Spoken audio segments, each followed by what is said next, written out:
Hello! The version I'm talking about this time is the 1972 BBC radio program adapted by Barbara Cooper and produced by Betty Davis? That one? This stars Meg Wynn Owen as Jane Eyre and Patrick Allen as Rochester. This is the review that almost didn't happen, because this version is almost 5 hours long. It's got 5 parts, they're each about 50 minutes. I have a hard time making time to just sit and listen to a radio show. It's not something I do very often. I listen to the radio, but I do it while, it's like background noise. I do it while I'm doing other things. And I couldn't do it with this because I wanted to be able to really concentrate on the program. Finally, I found a solution. I dug out my old coloring books and crayons. It took me 2 days, but I finally got it. And I actually got some good coloring practice in there too. Ta-da! So those are the details, on with the review. This version was like... It was like listening to the book being acted out. There was so much detail, and okay. Just about everything you could possibly want was in there. With a few exceptions, and I'll get to those later, but it was... anyhow, man, besides just, like, horses clip-clopping, like, you could hear Jane's dress rustling. I'm just like, are they acting it out, or are they just in a sound booth? Northern accents, because Jane Eyre is set in the north of England, and so the coachmen and servants, they had northern accents, and I only know that from watching North and South. And, chatter in the background in the party scenes, it was so real. And it's so pleasantly English.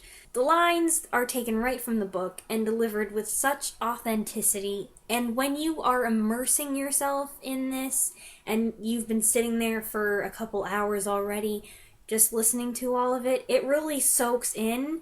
And so then it makes you go around afterward using words that you don't commonly use in everyday life and making people around you think that you're a complete dork. But that's okay. So all of those little things I loved, but let's just get to the meat and potatoes of the subject. How are Jane and Rochester? They're excellent. Okay, so I'm done.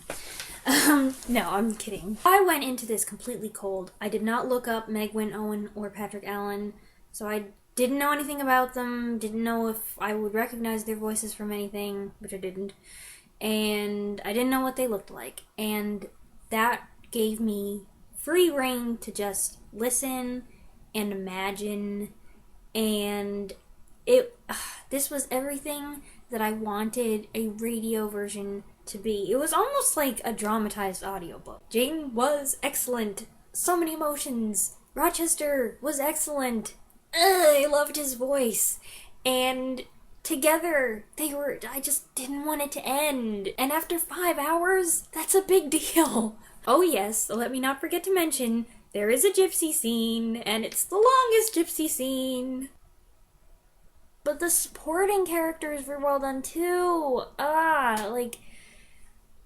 Aunt Reed, she was really good. Her performance in the scene when Jane goes back to Gateshead gave me goosebumps. However, I said I'd come back to this.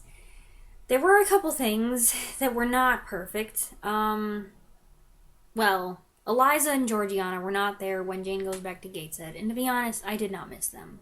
And I can't believe I'm saying this, but I thought that the St. John part went on just a little bit too long. I know that I'm always saying, this part was cut too short, but what can I say? It kind of dragged.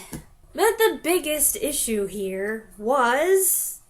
no Helen Burns. I was listening to the first part, and there was like this glaring omission. I was just like, what?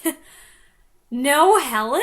Doesn't everybody put in Helen? Like, she's kind of a staple. If there is a childhood sequence, then there is a Helen, and some people put lots of emphasis on Helen. These adapters, apparently, Barbara Cooper, didn't think that she needed to be in here, which was just odd and shocking. In closing, that is a fraction of the feels that I felt while listening to this. If I have sufficiently interested you in this radio show, I suggest that you go over to the place that I found it, which is a site called The Enthusiast's Guide to Jane Eyre.